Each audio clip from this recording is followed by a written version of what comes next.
Ladies and gentlemen, please welcome General Thomas S. Mormon, Jr., Director Emeritus of the Space Foundation.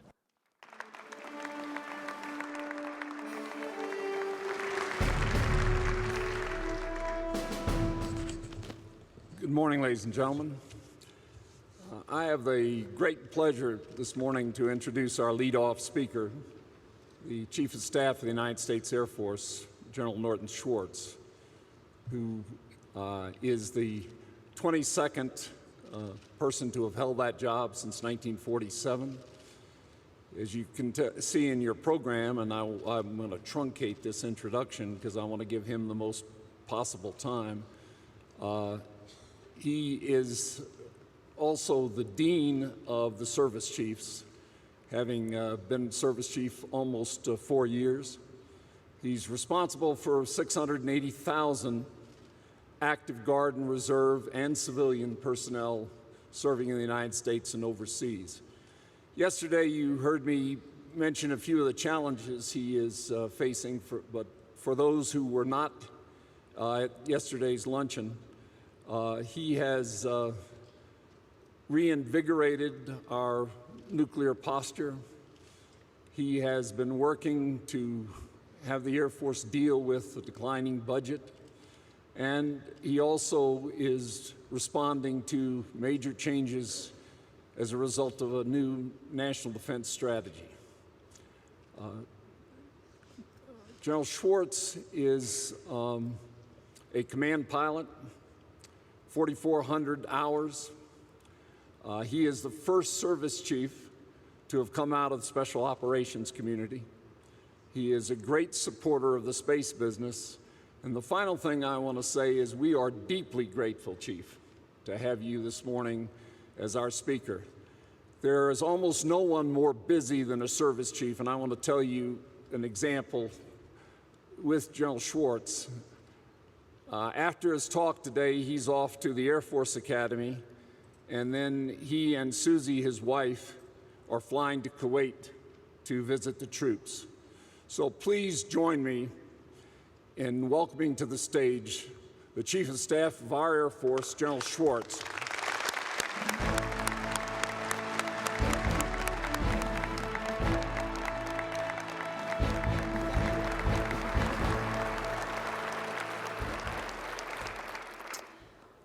Tom, thanks so very much for the kind introduction, and more importantly, again, for your many years of distinguished service in and out of government. The recognition that you and Barbara received yesterday has long been earned, and again, it was a privilege to be there and share that very satisfying event with both of you. So thank you again, sir.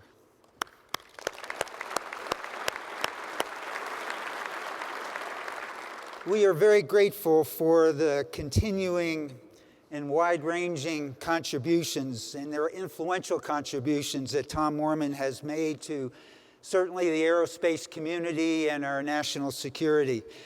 And I'd also like to acknowledge the Space Foundation for hosting this, the 28th National Space Symposium. Returning to Colorado Springs is always an exciting homecoming for Susie and me. And this morning, we consider ourselves even more fortunate to be able to spend time with this distinguished audience of industry and academic and government and military leaders from across the United States, as well as the spacefaring world.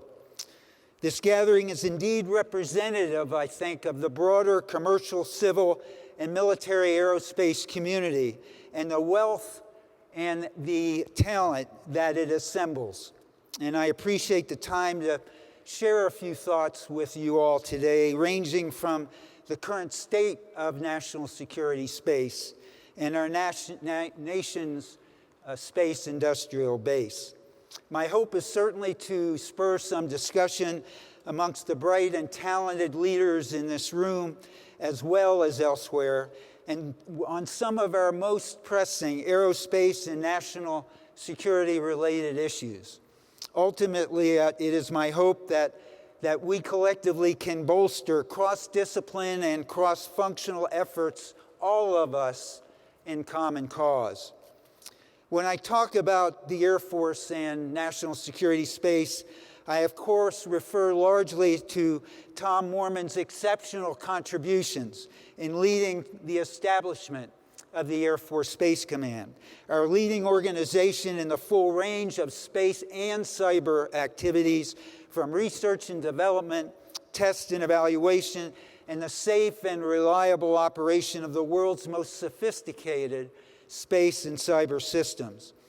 Operating from 134 locations around the world, some 42,000 airmen, government civilians, and contractors of the Air Force Space Command are dedicated, and they are trusted stewards of approximately 85% of the department's, that is the Department of Defense's, budget for space, providing space and cyber capabilities that, according to the new Defense Strategic Guidance, are absolutely vital to the conduct of high-tempo, effective operations by modern armed forces, particularly ours.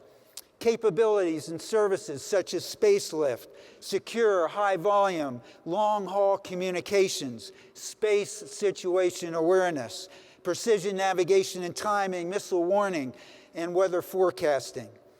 And some of these indispensable enablers are, and as they will continue to be, relevant in both combat and non-military environments alike, which is why, even with the extraordinary budget pressures that we face, we are protecting, and in some cases, even increasing investment in our top acquisition priorities, including space systems that we deem critical to the joint warfighting requirements.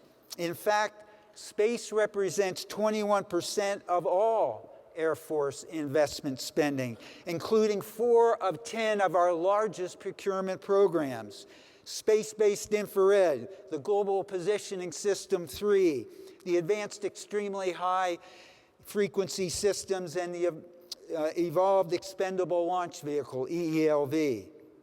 So in our fiscal year 2013 budget submission, we requested $950 million for ongoing research and development, test and evaluation of the Space-Based Infrared System, or SBIRS, to continue to modernize our early warning capability. In 2011, we used SBIRS and the Legacy Defense Support Program to alert global friends and partner forces to nearly 200 missile launches, and to report an additional 7,100 special infrared events.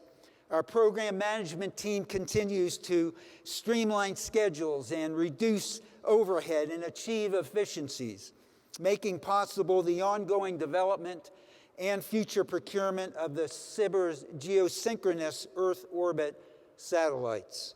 SBIRS GEO will take infrared detection to the next level, allowing us to discern dimmer, shorter duration infrared events while providing more accurate missile launch and impact point predictions, which is why SBIRS is such a high priority for your Air Force.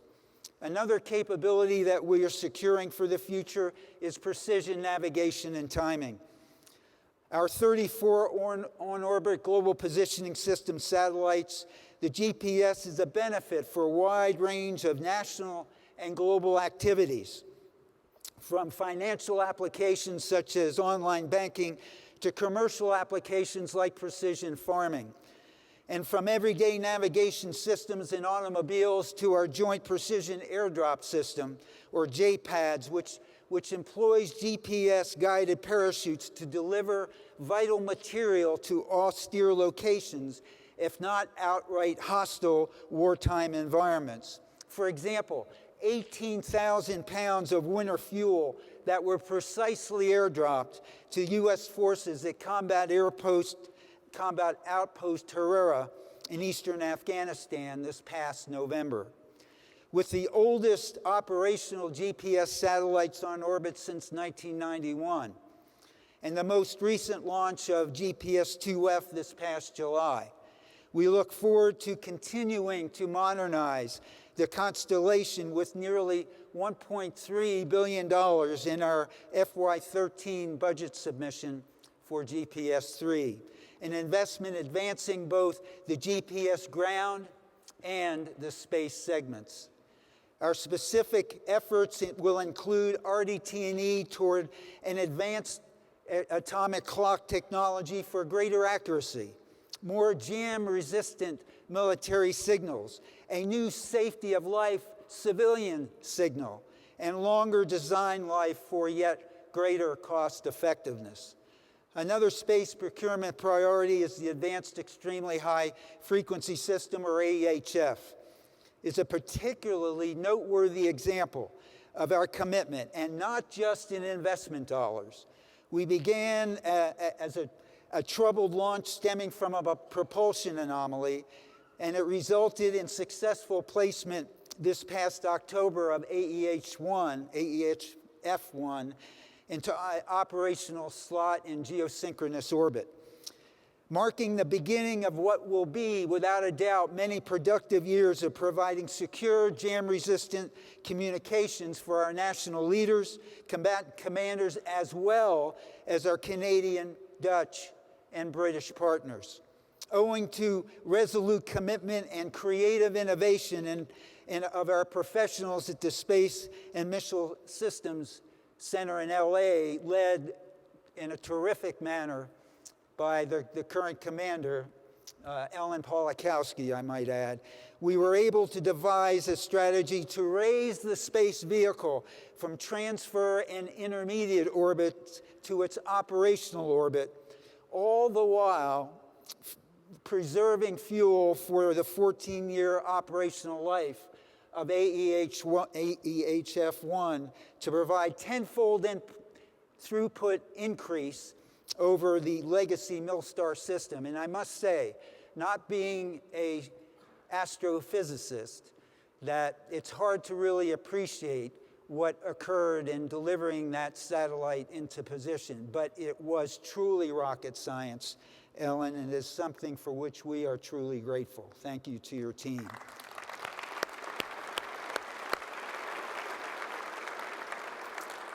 Of note, and toward the remaining development efforts and continued procurement of AEHF 5 and 6, we've requested another $780 million plus in this current year's budget submission.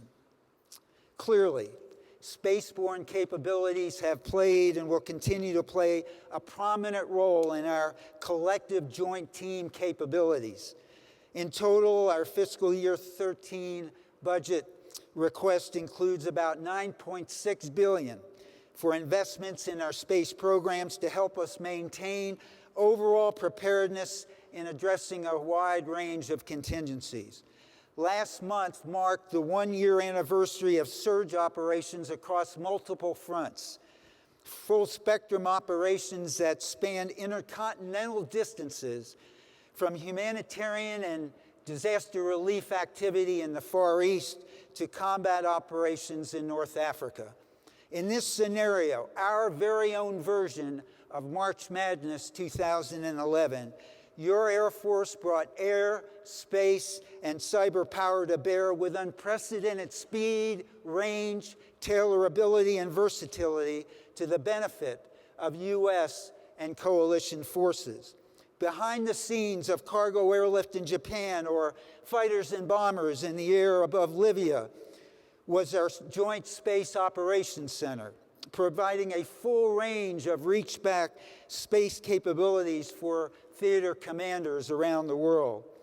There are many examples of how Space Command Airmen provided timely and vital capabilities, linking and cross-banding X-band and Ka-band communications, for example, in the wide area surrounding Japan during the humanitarian and disaster relief efforts there is just one of those many efforts. But with this dependence on space and cyber comes almost the need to address challenges to our assured access and continued access, freedom of action, and sustainability in space. We are all certainly familiar with Bob Kaler's, and the ambassador mentioned it earlier, his characterization of the space domain as increasingly congested, contested, and competitive. This speaks directly to how we must enhance our efforts to sustain operations in space over the longer term, and includes overwhelming significant challenges such as the need for more effective management of frequency spectrum, upon which our ability to command and control our Earth orbiting assets relies. As our dedicated organization for this particular challenge, the Air Force Spectrum Management Office, by maintaining some 30,000 frequency assignments that are essential to Joint Force test, training, exercise, and operational requirements, fulfills its broad mandate to preserve and assure access to finite electromagnetic spectrum and those resources for the Air Force and select DoD activities. Domestically, our Spectrum Management Office provides ongoing advice to the President's directive to identify portions of spectrum for transition to broadband wireless services, while internationally, it is engaged with the U.S. delegation to the United Nations International Telecommunications Union World Radio Communication Conference to protect our nation and its profound interest in the electromagnetic spectrum. Other challenges is debris management, both with current debris as well as efforts to create yet more debris in the future.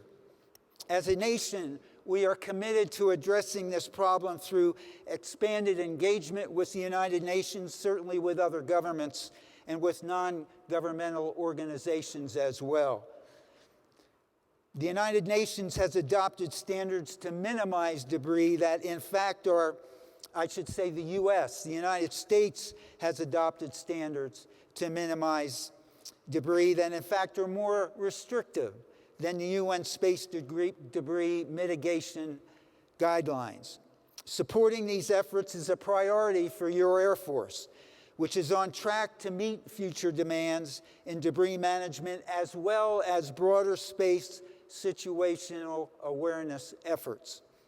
Currently utilizing a legacy system dating back to the mid-'80s, airmen at the Joint Space Operations Center, or JSPOC, can look to initial operational capability we anticipate toward the end of this year of the first increment of the new JSPOC mission system to enhance their processing of some 155 million sensor observations and their tracking of approximately 22,000 man-made objects in orbit.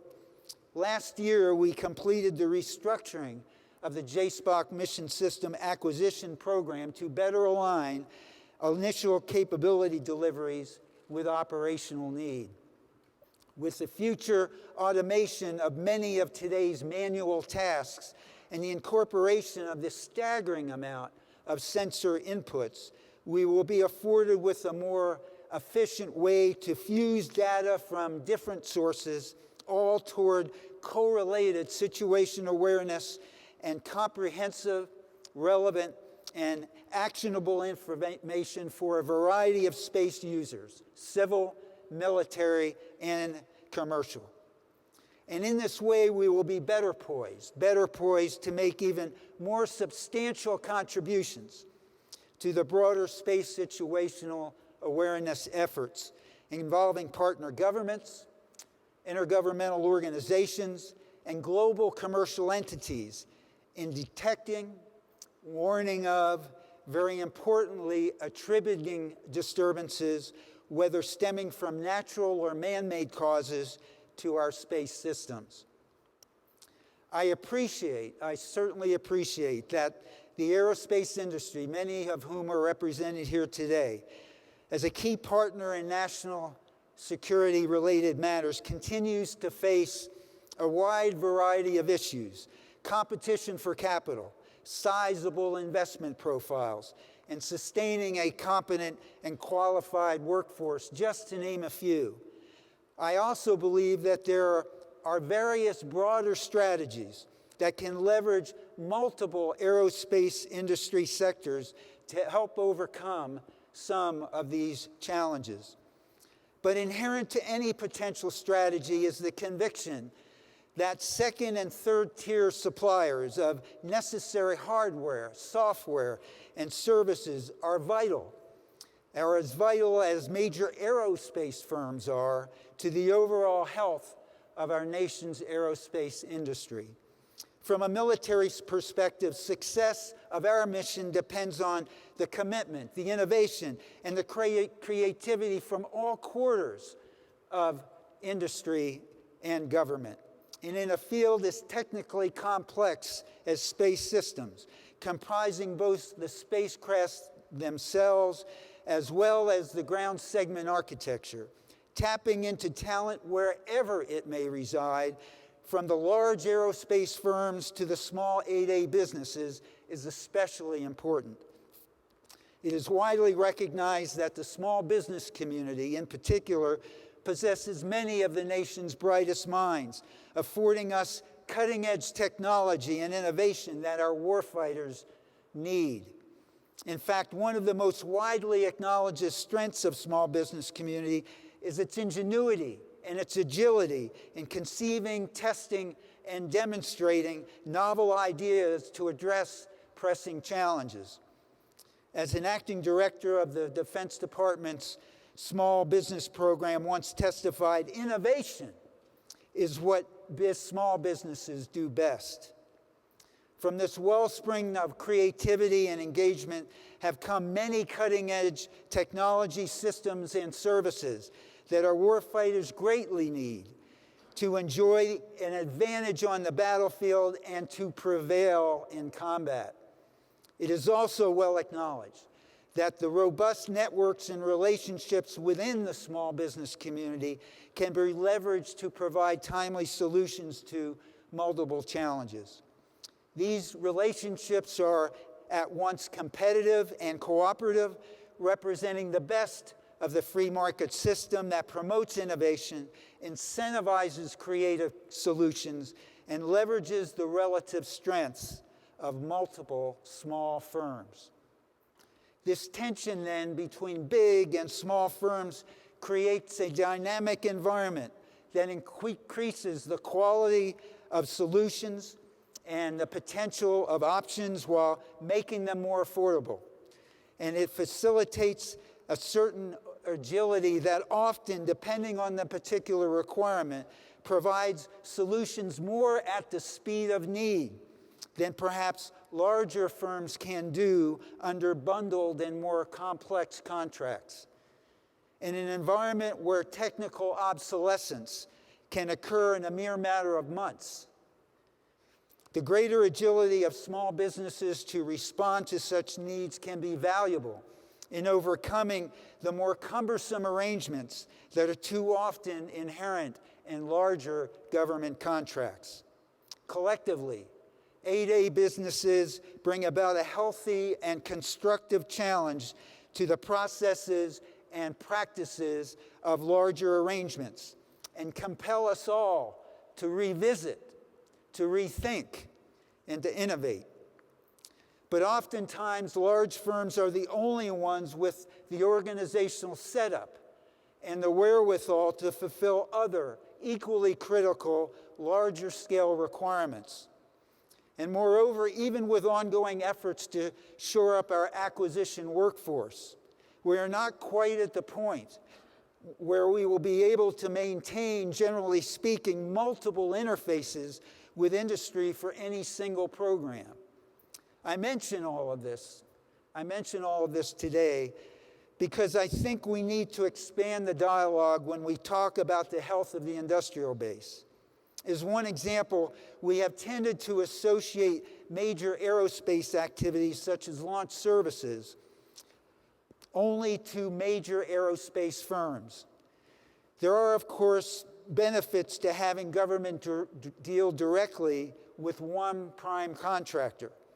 But I would ask, What is the optimal balance in terms of cost and potential benefit between entering into bundled contracts with major aerospace firms only, and perhaps forging more regular interactions with smaller, lower-tier suppliers of components and services? Can government sustain qualified professionals in sufficient numbers to explore the latter possibility to its full potential? I don't have an immediate answer, but I do wonder, because I believe embedded in these issues are important keys to greater efficiency in harnessing the best of both large and small firms. And as we move forward with programs that I mentioned today, and certainly other major defense acquisition programs, affordability and timeliness will remain our overarching watchwords. The government will continue to rely on the expertise, the creativity, the innovation, and productivity of private industry. Again, throughout the entire chain of material and service providers, large and small, while it works to ensure the least onerous regulatory regime possible, such as the proposal announced just here this morning and yesterday in Washington to normalize export control of satellites and related components by moving some of the jurisdiction from the U.S. munitions to the Commerce Control List. But there will remain a fundamental need for government and industry efforts to be unified in relentlessly keeping costs down by designing affordability into new systems and weapon system programs, by structuring more restraint into the contracts, by stabilizing requirements and matching ambition with true and actual operational need, and by balancing caution and discipline with assuming reasonable and justifiable risk in transitioning appropriately matured technologies into applied research and development. And of course, by keeping schedules on track. While government must continue to maintain reliable funding streams and avoid requirements creep, and that's my job, industry must continue to deliver capabilities on cost, on time, to America's warfighters. If there's one piece of advice, it's deliver on your promises. And it is also very clear that a broader business base can promote such outcomes. We in this room very well appreciate that air and space affords the nation wide-ranging benefits. And as a nation, we have known this since we emerged as the world's first, and in many measures, still the world's only, genuine air and space power. We took to the skies in powered flight over the sands of Kitty Hawk, and we remained on that ever upward trajectory, bounded not even by the surly bonds of Earth, through Mercury and Gemini and the Apollo missions, until we landed on the Sea of Tranquility. What began as romantic notions of Imagineers of yesteryear have evolved into the indispensable everyday utilities of innovators today. As aerospace enthusiasts and practitioners, we know that America depends on this vital domain for a wide range of strategic interests. Indeed, with many indicators that presage a continuing upward trend in air and space power's importance to national interests and to our daily lives, the ability for those who aspire to take to the skies and into the heavens to pursue their lofty aspirations remains as promising and as inspiring as it was for so many of us over many recent decades. Together, we can and we must pick up the pace. Yes, pick up the pace to maintain our leadership in air and space. Ladies and gentlemen, thank you all for your time and attention today, and more importantly, for your professional efforts every day. I think we have a couple of minutes remaining. If I may, I'd be happy to take questions up to the moderator, sir.